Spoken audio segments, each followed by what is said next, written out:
मतलब हम गंगा से शुरू हुए, संगम में पहुंचे। इसी उदाहरण को हमें पूरे शहर में भी इम्प्लीमेंट करना है कि लोग भी अपने सामने की सड़कों को, नालियों को गंदा होने से बचाएं। इसीलिए हमारे तो हार्टफुलनेस में, सहज मार्ग में गीता उपदेश के कार्यक्रम चलते हैं, उनमें गीता बच्चों को बताई जाती है। हम लोग धीरे धीरे प्रयास कर रहे हैं कि हमारे नगर निगम के अंतर्गत और भी जितने स्थल इस तरीके के हैं, और हमारी नगर निगम की टीम को भी एक प्रोत्साहन मिला कि हम किस प्रकार से 5,000 लोग जो नियमित अभ्यासी हैं और 5,000 लोगों का और फुटफॉल था यहाँ पे कार्यक्रम में पूरे दिन का होता था। ये 20 दिवसीय स्वर्ण जयंती समारोह का आयोजन शाहजहांपुर में हुआ, श्री रामचंद्र मिशन आश्रम में।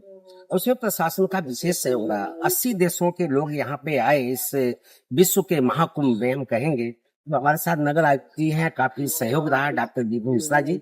सर, क्या कहेंगे, इतना बड़ा आयोजन अपने शाहजहांपुर में हुआ और ये सौभाग्य आपका भी है कि आपके एक मार्गदर्शन भी काफी यहाँ पे रहा। रामचंद्र मिशन आश्रम के स्थापना के 50 वर्ष पूर्ण होने के उपलक्ष्य में आयोजित इस कार्यक्रम में, जिसमें सामूहिक ध्यान के 5 सत्र कंप्लीट हुए पिछले 21 दिनों में। इस पूरे कार्यक्रम में 5,000 लोगों का प्रत्येक सत्र में सामूहिक ध्यान का प्रतिदिन 2 दिन का अभ्यास होता था, 2 टाइम का, और लोगों के यहाँ रहने की व्यवस्था थी आश्रम परिसर में।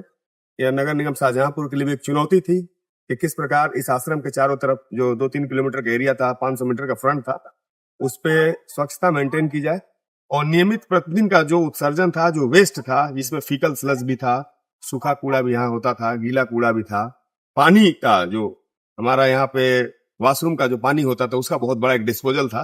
इसको हम लोगों ने सफलतापूर्वक इसका निस्तारण किया और किसी प्रकार के भी कूड़ा आदि की कोई समस्या या पर्यावरणिक समस्या हम लोग नहीं आने दिए।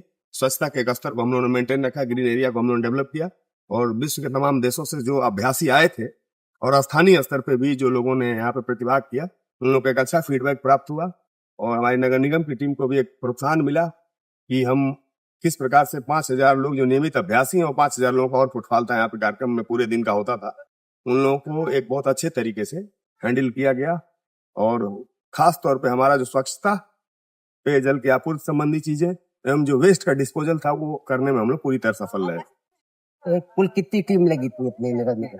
नगर निगम में हमने यहाँ पे नगर स्वास्थ्य अधिकारी को लगाया था, हमारे चीफ सैनिटरी इंस्पेक्टर लगे थे, यहाँ के लोकल एरिया के सैनिटरी इंस्पेक्टर थे। उसके साथ ही साथ हम लोगों ने यहाँ 50 लोगों की एक और टीम बनाई थी जो 8-8 घंटे की शिफ्ट में 20-20 लोग थे, 10 लोग रात में भी होते थे जो मॉर्निंग में सफाई करते थे।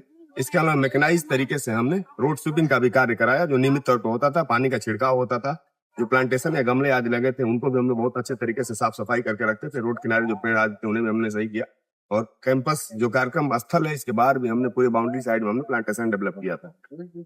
जो एक मॉडल यहाँ दिया है आपने, पूरे विश्व में इसका एक संदेश गया, क्या आगे इसका इम्प्लीमेंट ऐसे होगा?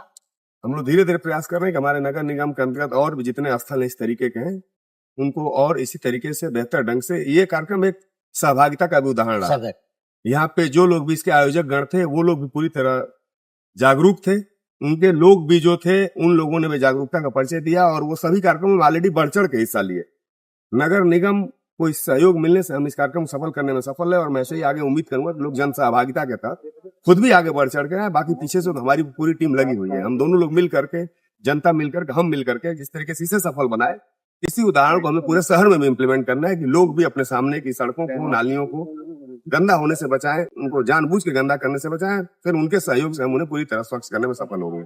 मतलब ये हो गया कि जो 5,000 लोगों का जो आत्म अनुशासन था यहाँ पे दिखाया, अगर इस तरीके से शहर में भी लोग सहयोग करते हैं तो निश्चित तौर पे वही मॉडल शहर को मिल जाए। उसी तरीके से वही स्वच्छता का मानक हम लोग शहर में भी सुनिश्चित कर सकते हैं सभी 60 वार्ड में। बस इससे सीखने की जरूरत है, इसका अनुकरण करने की जरूरत है, इसका फीडबैक, इसका लिटरेचर जो आएगा उससे यदि हम थोड़ा भी जागरूक हो सके तो हम लोग शहर में भी इस मॉडल को लागू करने में पूरी तरह सफल हो जाएंगे। आपका क्या नाम है?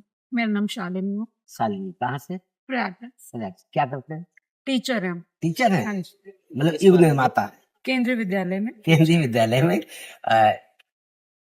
वही कार्यक्रम सफल होता है जहाँ पे युग निर्माता और भाग्य विधाता दोनों आ जाएं, यानी अध्यापक युग निर्माता और छात्र भाग राष्ट्र के भाग्य विधाता।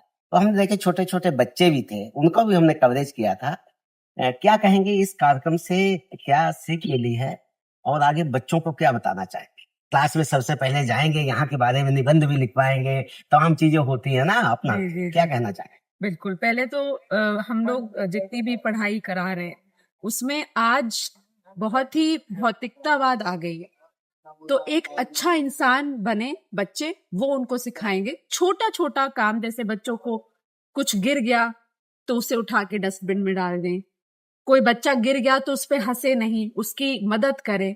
तो इससे जब उनके अंदर दिल में जो भाव आएगा बचपन से ही, वो उन्हें बड़े चल के अच्छा इंसान बनने में नैतिक मदद मूल्यों करेगा। का जो है बिल्कुल, नैतिक मूल्य आज के जमाने में, आज हम बच्चों का कंडक्ट कराते हैं एग्जाम, ओलंपियाड होता है नैतिक मूल्यों पे। उनमें बच्चों को कुछ पता ही नहीं है कि मॉरल क्या है, वैल्यू क्या है, नैतिकता क्या है।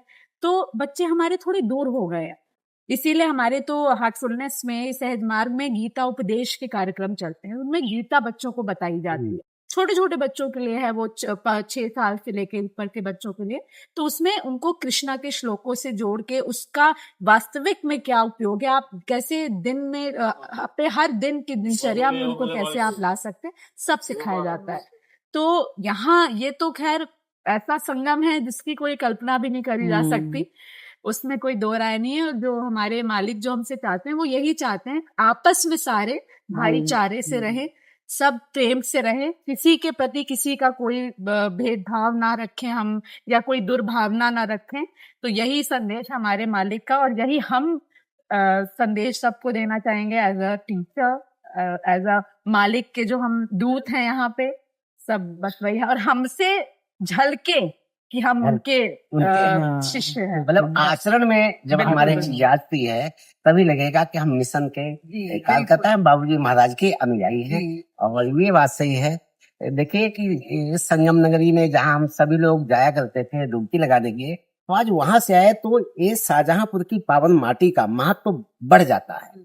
ये सामान्य माटी नहीं, हम क्रांतिकारियों की धरती कहते थे, और हमने तो अपनी रिपोर्टिंग में भी कहा कि क्रांति की धरती के साथ में शांति की धरती। अब यहाँ से शांति की क्रांति शुरू हुई। जी बिल्कुल, बहुत सही तो बोला आपने। ये है कि शांति की क्रांति जहाँ से हुई वहां आप सब डूब गए। आज 20 दिवसीय कार्यक्रम हुआ। एक जैसे ना बड़ा एक अनुष्ठान, प्रशासनिक मशीनरी पूरी लग जाती है, अरबों खरबों खर्च हो जाते हैं, फिर भी कोई न कोई अव्यवस्था रहती। यहाँ कुछ पता ही नहीं चला। बिल्कुल, जैसा यही लगता है कि खूबसूरती है। ऑटो सिस्टम ऐसा लगा हो कि यहाँ पर हम तो लगातार कवरेज कर रहे हैं। क्या कहेंगे कि ये कैसे संभव है? बहुत ही अच्छी बात बताएंगे। नहीं, सब भाई बहन जो है मिलजुल के रहते हैं। आपका की खूबसूरती है। यही है देव मार्केट। परिवार, यही है हमारा कह रहे विश्व बंधुत्व की बिल्कुल, भावना, और जो हमारी भारतीय संस्कृति का जो प्राण कहते हैं, प्राण। विश्व बंधुत्व की भावना, बिल्कुल। वो यहाँ पे वो यहाँ यहाँ चरितार्थ होता है। और आज होली आज है, कल ग्रहण है, परसों रंग खेला जाएगा, और होली के दिलों पे सबके दिल मिल गए यहाँ पे आकर के। होली में यानी दिल कि मिल जाते जैसे हैं। अभी बात हो रही थी, 80 देशों के लोग यहाँ पे आए, तो इस संधि वेला में आए, यानी कि एक संगम है ये। संधि वेला में आए थे, शरद ऋतु में आए थे, और ये ग्रीष्म ऋतु में यानी कि जा रहे हैं तो संधि काल में। अब संधि काल का अपना महत्व होता है, चाहे वो गोधूल की वेला बोली जाती है, सुबह के समय होता है, शाम को। और ये ऋतुओं का जो संगम है, तो ये निश्चित तौर पे बड़ा आयोजन हुआ। और अगला महीना जो है अप्रैल का, तो अप्रैल का माह इसलिए महत्वपूर्ण हो जाता है कि बाबूजी महाराज का महाप्रयाण दिवस भी और जन्म दिवस अप्रैल ही। तो 30 अप्रैल को उनका जन्म दिवस मनाया जाएगा। जो लोग नहीं आ सके निश्चित तौर पर उस पे आए। स्वर्ण जयंती समारोह का ये पूर्णाहुति हम कहेंगे इसकी, क्या समापन हुआ है। ये सामने कॉटेज है, इसमें ताजी जी महाराज थे।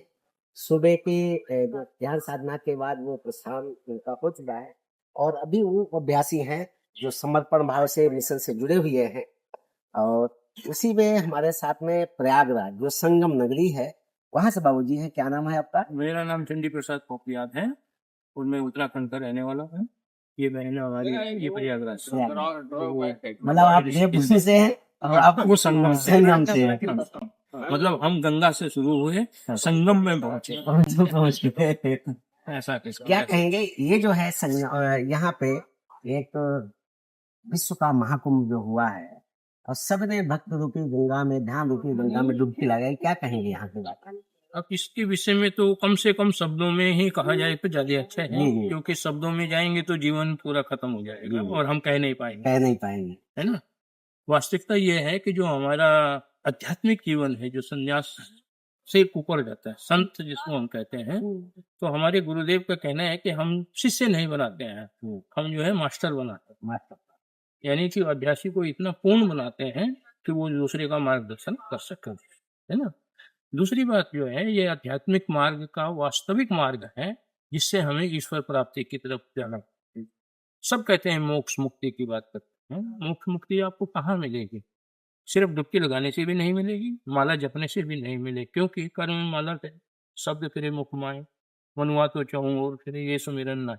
इसका मतलब ये हुआ कि हमें जब हम मौन धारण करेंगे, स्वयं के अंदर जो है ज्ञान देखें, तब जाकर के हमको उसका लेना। तो कम से कम शब्दों में यही कहा जा सकता है कि अगर आप भौतिक जीवन के साथ साथ आध्यात्मिक जीवन के आगे बढ़ना चाहते हैं तो आपको निसंदेह ध्यान शुरू करना चाहिए। और तो देखो देवभूमि उत्तराखंड से बाबू जी थे, उन्होंने अपने उद्गार व्यक्त किए 19 अप्रैल को महाप्रयाण दिवस, यानी कि दोनों 19 अप्रैल और 30 अप्रैल दोनों महत्वपूर्ण है। तो यानी कि फरवरी से शुरुआत करी, मार्च से समापन है, और उसके बाद में फिर वन मिनट तो बाकी हमने दिखाया, बाकी और भी हम आपको अवगत कराएं। तो जो हमारे साथ में हमारा चैनल है P2C यानी पेन टू कैमरा, जैसा कि हम बता चुके कि हमारी जो 27 साल दैनिक जान का जो हमारा अनुभव था, उसको हमने पेन टू कैमरा यानी कलम से कैमरा तक में, वही चैनल है और इसकी शुरुआत भी ये समझो इसी भूमि से हुई है। और सभी लोग जो नहीं है सब्सक्राइब करें, लाइक कमेंट करें, इसको आगे बढ़ाएं। धन्यवाद।